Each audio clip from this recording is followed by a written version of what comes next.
Hey there, I have a chop saw tip that I haven't seen anywhere before, so I wanted to share it. Whenever I need to cut a small part, I use my chop saw because I don't have a bandsaw. The problem with the chop saw is it's dangerous to get your fingers this close, especially with this piece in particular because it's round, so it could shift and roll, and this has the potential for kickback. So what I've done is I borrowed a technique that metal machinists use.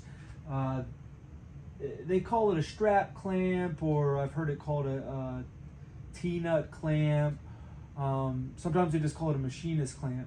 But basically the concept is just they use a fulcrum and a lever arm to get into tight spaces and hold odd shaped objects.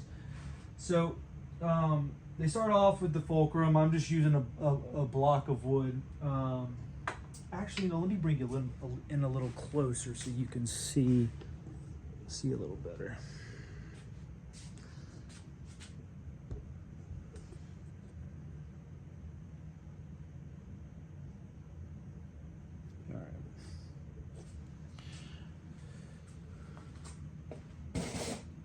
All right, so the fulcrum I'm using is just a block of wood. You can use anything here. Wood is a little more forgiving than metal working, so you can get away with stuff like this. All right, so my fulcrum. See, it's shorter than my workpiece. You don't want that. But if I put it on the side, it's a little taller. Now that's what you want. You want it a little taller. So the lever arm is coming down onto the workpiece, so the pressure's in the middle. Otherwise, if the fulcrum's not there, then the lever arm is down, and that would cause the pressure to be on the very edge of it, which means it could slip out if it was jarred in a certain way.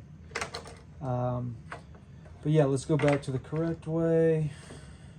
Get this situated.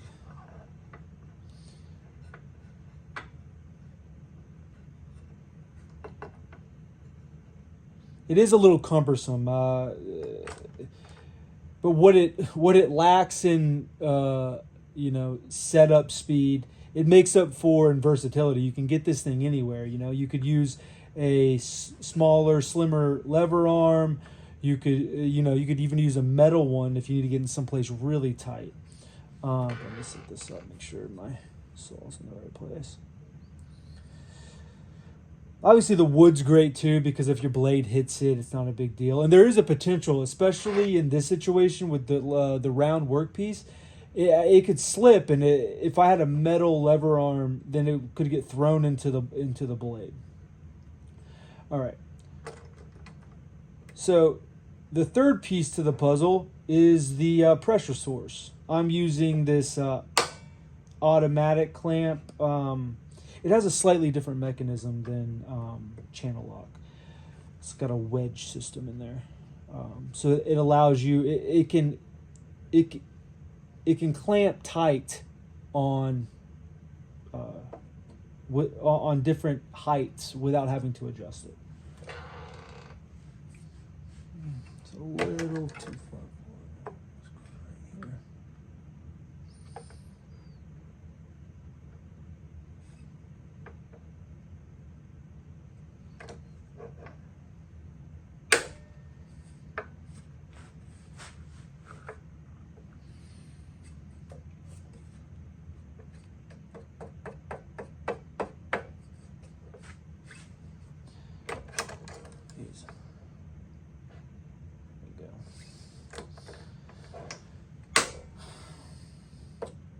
Another thing is, before I cut, where the pressure source point is at is important. The further back towards the fulcrum, the less force is going to be applied into the clamping area. So you want the lever, or you want the pressure source to be as close to the workpiece as possible.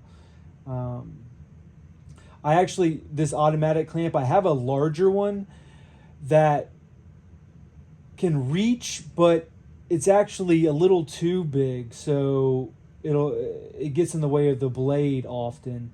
So I find it easier, because I would have to unscrew this and take this smaller clamp off, install the larger one. Even though this is cumbersome, it is faster than any other option, more versatile, like I said.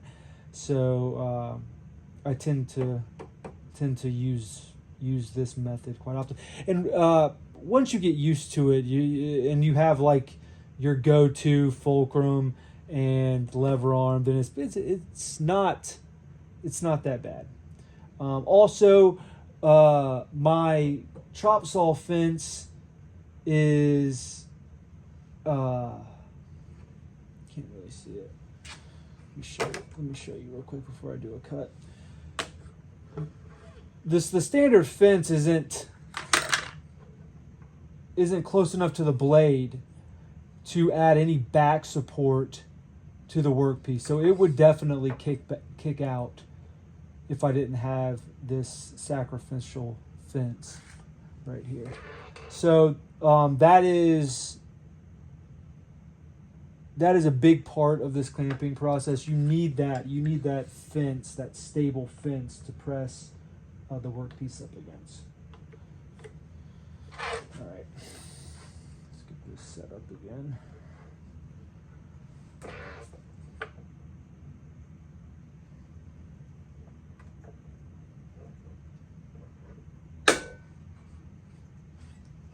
It's in there pretty well. All right. Also, you probably noticed that I don't have a guard. I don't have a guard over my blade. This guard was really bad. I don't know. This is actually the only chop saw I've ever had. It's my first one I bought, so I don't know how other ones are. But this particular one would not raise and lower adequately. So I removed it because I found myself having to grab it with my hands and move it while the blade was moving, and I was like, that's way too dangerous.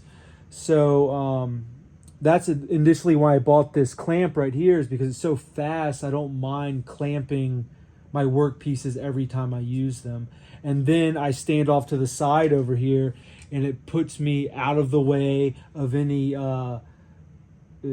kick out, or out from in front of the blade. My hand's not holding anything, so that even though the blade guard's not there, I think the potential for injury is lower with this system. Anyway, I'll stop yapping, show you guys a test cut.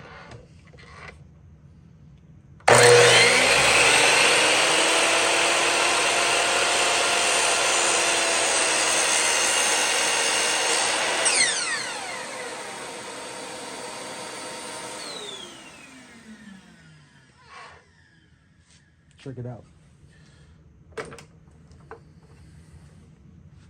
See, turned out pretty well.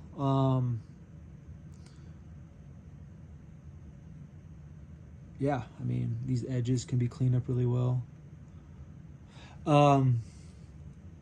Another thing, aside from the clamp, I don't know if you noticed, when my blade went all the way down, it stayed down, even though there's a spring in here, just like in any other chop saw.